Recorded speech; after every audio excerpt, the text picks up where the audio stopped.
The courtroom was cold, silent, and tense. Every creak of the wooden benches sounded louder than it should. The air smelled faintly of coffee and fear, that unique scent that fills the room when justice hangs by a thread. At the defense table sat a woman named Angela Morris, a single mother who had spent her life trying to make ends meet.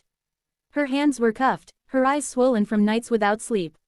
She wasn't a criminal, just a grocery store clerk who got caught in the wrong place, at the wrong time, accused of stealing $2,000 from the register she managed.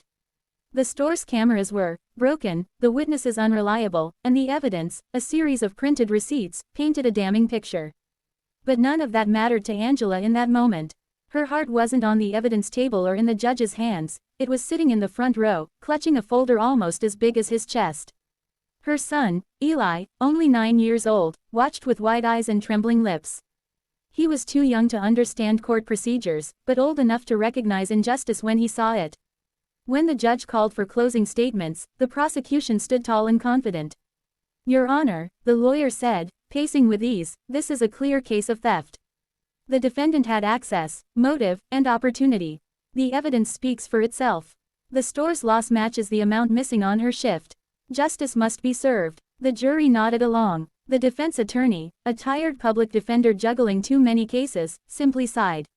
"Your Honor," he began weakly, "my client maintains her innocence. She has no prior record, and her son." Before he could continue, a small voice interrupted.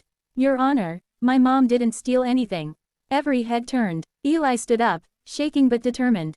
His voice was small, but it carried across the silent courtroom like thunder. Angela gasped softly, her cuffed hands trembling as she tried to motion for him to sit down. The judge blinked in surprise. "Young man," he said gently, "you can't speak here without permission. Please return to your seat." But Eli didn't move, he hugged the folder tighter. "Please, Your Honor, I have proof." Gasps rippled through the crowd. Even the prosecution frowned, unsure what to make of it. The judge, clearly torn, leaned forward. "Approach the bench," he finally said. "What proof do you think you have, son?" Eli walked forward, his small shoes echoing on the marble floor. His hands trembled as he opened the folder. Inside were papers, notes, and something else, a small USB drive taped to the back of a notebook. He handed it over. This is from my mom's phone. I copied it at my school because she didn't know how. It shows what really happened." The bailiff took the drive, plugging it into the courtroom computer. For a few seconds, the screen flickered, and then a video appeared, grainy but clear enough to make everyone lean forward. The footage showed Angela at work, counting money at the register, just as she did every night. Then, another figure entered the frame, the store manager, Mr. Daniels, a man in his 40s with a pressed suit and nervous hands. He waited until Angela left for her break, then reached under the counter, took a stack of bills, and typed something into the computer. The screen showed Angela's name next to the transaction. He looked around, pocketed the money, and walked out. A collective murmur filled the room. The prosecutor's face turned pale. The defense attorney blinked in disbelief. "Where did you get this?" the judge asked, trying to steady his voice. Eli sniffed. "My mom always said she didn't do anything wrong. When the police took her, I went to her work after school. I remembered the cameras above the register. The manager said they didn't work, but I checked the storage computer. The video was still there. I emailed it to myself before he saw me." The judge sat back, speechless. "You're telling me you recovered this yourself?" "Yes, sir," Eli said quietly. "My teacher helped me put it on this drive. I wanted you to see the truth." Angela broke down in tears. For weeks, she had prayed for a miracle, but she never imagined it would come from her son. The courtroom was still as the judge replayed the footage again.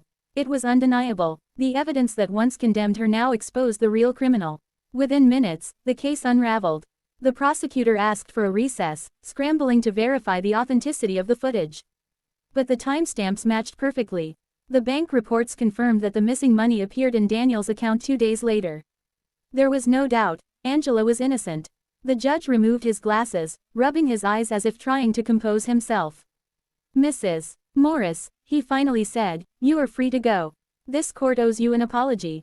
Angela stood slowly, unable to believe the words. When the bailiff removed her handcuffs, she immediately knelt beside Eli, pulling him into her arms. The room erupted in applause, not the formal kind, but the emotional, human kind that breaks through protocol. Even the stern judge allowed himself a faint smile. "Son," he said, "you did something extraordinary today. You didn't just defend your mother, you restored justice." Eli looked up, eyes filled with tears. "I just wanted my mom back."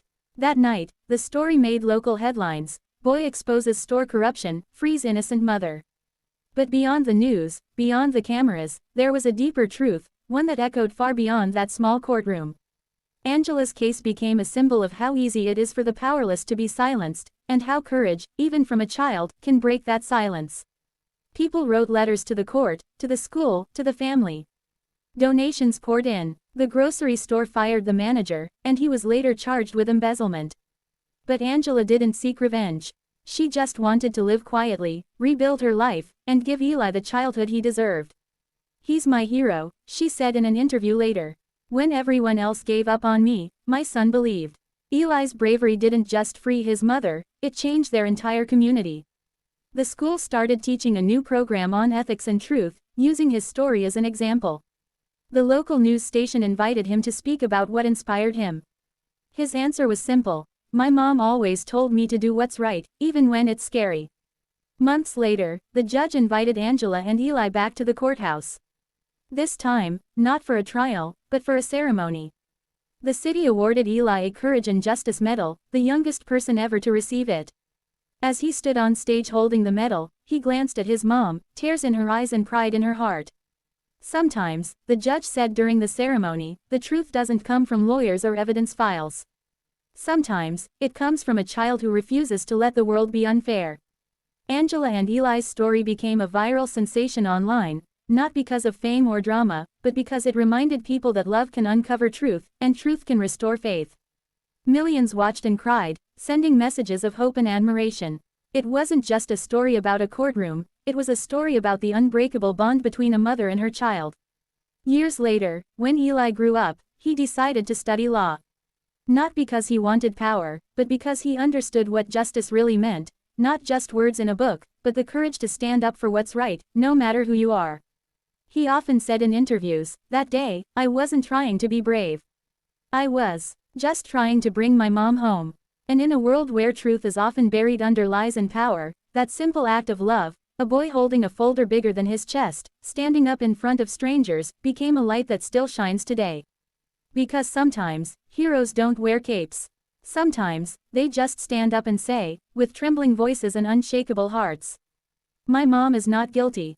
And when they do, the world listens.